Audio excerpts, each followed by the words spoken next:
Hello, my beautiful angels. What's up?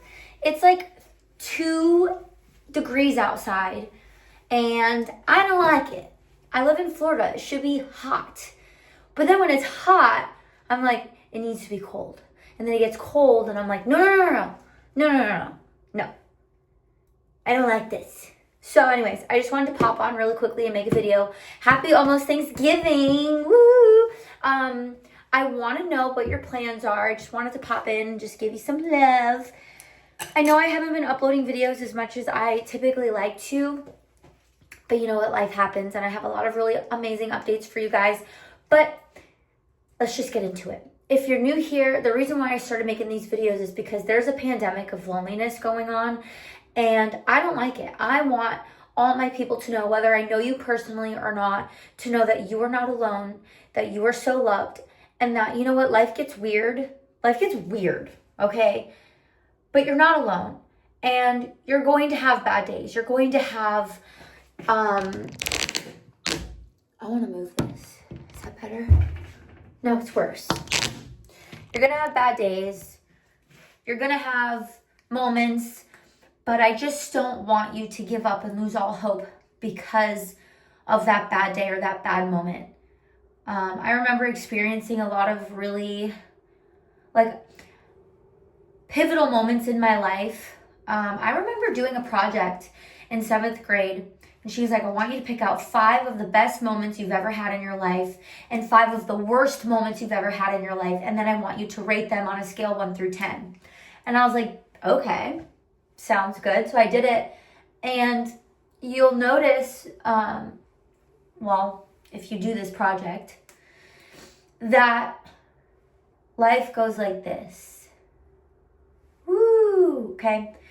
Good things happen, bad things happen. It's just the ebbs and flows of life. And I'm sure you know this by now. But anyways, I make these videos because I wish I had someone to listen to when I was younger to sort of get me through these moments, or like even as an adult. Like, granted, I have really great friends and mentors and life coaches and stuff like that. So like I can bounce things off of them. But not all of us have access to stuff like that, and allow me to be the person that's here for you when you're going through your loneliness. So anyways, what I wanted to talk to you about today is choosing yourself again. Really choosing yourself. One of my best friends, and also I, and she's part of life, have gone through breakups recently. And we've all been through breakups. Obviously, it's just part of life. And what I've noticed through these moments is we start a relationship, and we're so excited that sometimes we give all of ourselves away. And then what are we left with? Really, what are we left with? Maybe not much, right? And then at the end of the relationship, however long it is, if it's like 8 months, a year, 2 years, 3 years, we're like, I lost myself. I lost myself in that relationship. You might even resent them for losing yourself, but you can't always blame them for losing yourself. You have to, point the finger at you and say, well, I didn't keep up with me. I wasn't choosing myself fully during this relationship, even if you feel like you are. And if you're in a relationship right now and you're like, I wonder if I'm still choosing me during this relationship, there are definitely signs. I heard this really interesting thing this morning, which is not really like earth-shattering, but it was significant enough to text it to my best friend and say, hey, oh my God, this is like really something. But there's something about men and women who are very in touch and in tune with their spiritual side. They're very in tune with God. They're giving themselves to God, or they're giving themselves to their spirituality, or whatever it looks like, right? They're very optimistic. They're very happy. Their cup is always full. They're very, they're just happy. And I like to call that the light, like God's light, like the Holy Spirit. It's the light inside of you.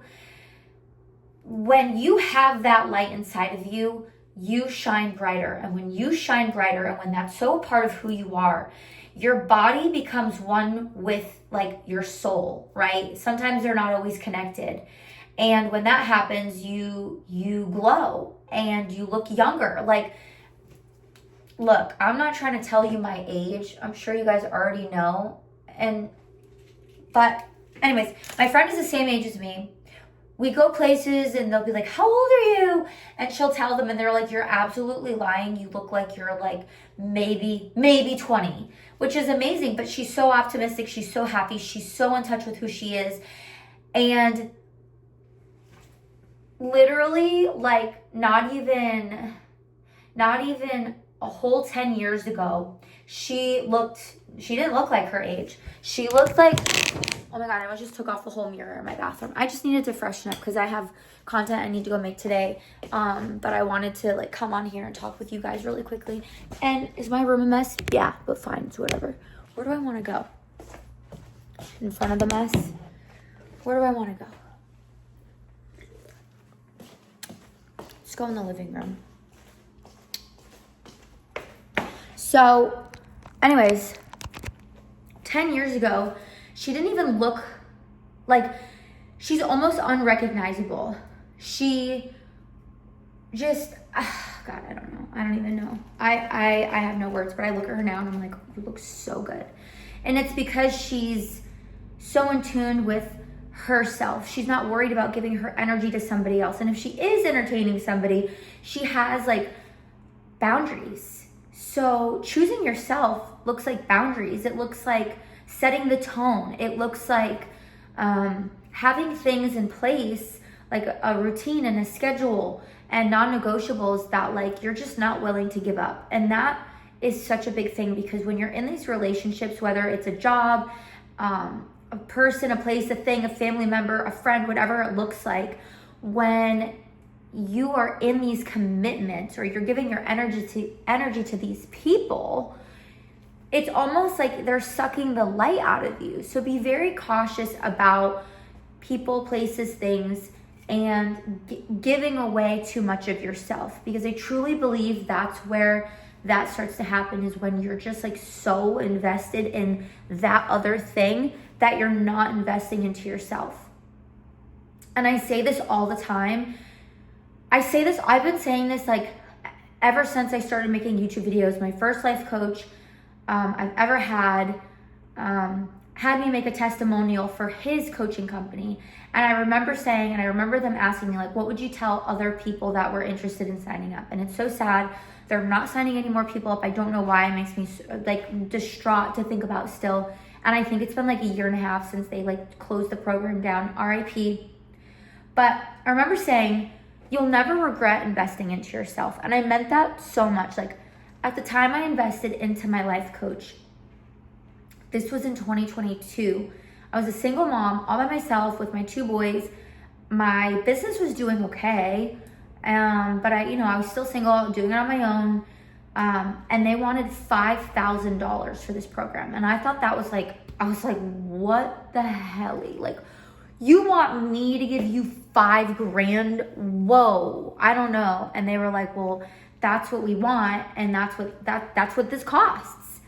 And, I had a lot of thoughts in my mind in that very moment. Like, you can't do this. This is selfish. How dare you, because the money that you're using on this could be for, food and rent or your car or your children or like whatever, college funds for them, like whatever they choose to do, like stuff like that. And then I thought, you know what? I haven't invested in myself in a very, very long time. I would spend quadruple this, because I was considering going back to school at the time. And I was like, I would spend quadruple this. Anyways, I ended up doing it. It was the best $5,000 literally I have ever spent in my whole entire life. I met so many amazing people. My business is still thriving because of it.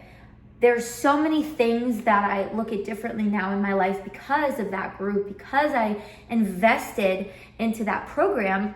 But let me tell you this, you don't necessarily need to invest money into a program for your life to change. You don't. I'm telling you this, like a lot of people are gonna be like, you need it. I would agree that having someone to hold you accountable is like key if you can't hold yourself accountable, because I sometimes just cannot hold myself accountable. You need someone to hold you accountable. It's great to have a community. It's great to have, things to do and you don't have to figure it out on your own. But if you don't have those resources, invest in those things, because every step that you do take is a step closer to who you want to be. And choosing yourself is the most important thing you'll ever do. Like, I can't imagine not doing that and where I'd be today. I'm sure God would have had his way and somehow, some way I'd be where I am right now. Maybe. Anyways, because, I've got faith and I believe that. But there's just something different about when you really choose you. When you say no to the things that you know that are not meant for you, like that relationship. You might be lonely. You might be thinking like, Shelby, I want to date. And, I don't really go out that much and I don't use dating apps. Or maybe you do use dating apps. Be careful. Don't get eaten. Like quite literally, physically. Like, people are weird. But be careful, because every step that you're taking towards anything is going to lead you closer to whatever that thing is. So if you're like, well, I'm only doing this a couple days a week, it's no big deal. Like, no, little things are really the big things. Like energy drinks. I shouldn't be drinking energy drinks, but here we are.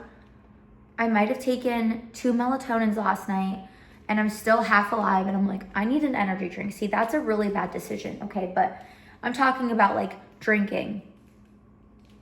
No more drinking for me. Like, I'm done. I just don't do it. And like, there might be people on here that are like, well, what's one drink? Like, I get it.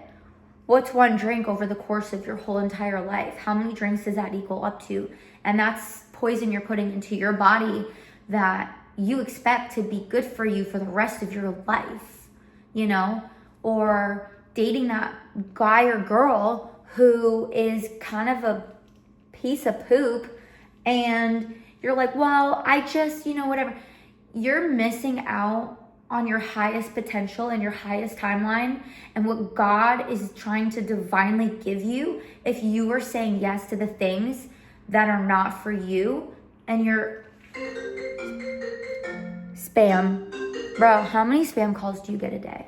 I probably get like 30 a day. Literally. But you're choosing. Everything's a choice, basically. And if you're not choosing yourself every single day, what are you choosing? Who are you choosing? What are you choosing? What are the things you're choosing to put into your body? There's so many, you could go down this rabbit hole of it all. Like, everything is a choice. Everything. And like, I'm preaching to the choir. I'm not perfect. But I think it's really important to start looking at the things that you're choosing, especially since we're going into 2026. What are you choosing? What are you consciously choosing, and what are you subconsciously choosing? What do you need to start saying yes to, and what do you need to start saying no to, and run towards that.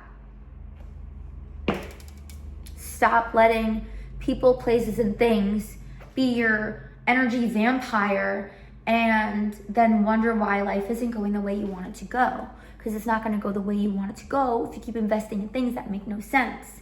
And this finally made sense to me this year. I know that sounds crazy, but this really, really hit in this year, sunk in this year. I remember at the beginning of the year, my church said, I want you to dedicate yourself for, 1 year. I want you to come every single Sunday. I want you to say yes to groups, yes to serving, yes to this, yes to that. And I've been in church for a very long time. I have struggled along the way with organized religion, but I chose to keep going because I love the church and I love the people and I really enjoy it and my boys really love it. So I'm like, I'm not going to be selfish and not go because my boys need it and I need it. I'm just having a moment where I'm like, not, whatever. it's in November. We're in November. This video is timeless, but if you're watching this, it's November. You know, the end of the year is coming.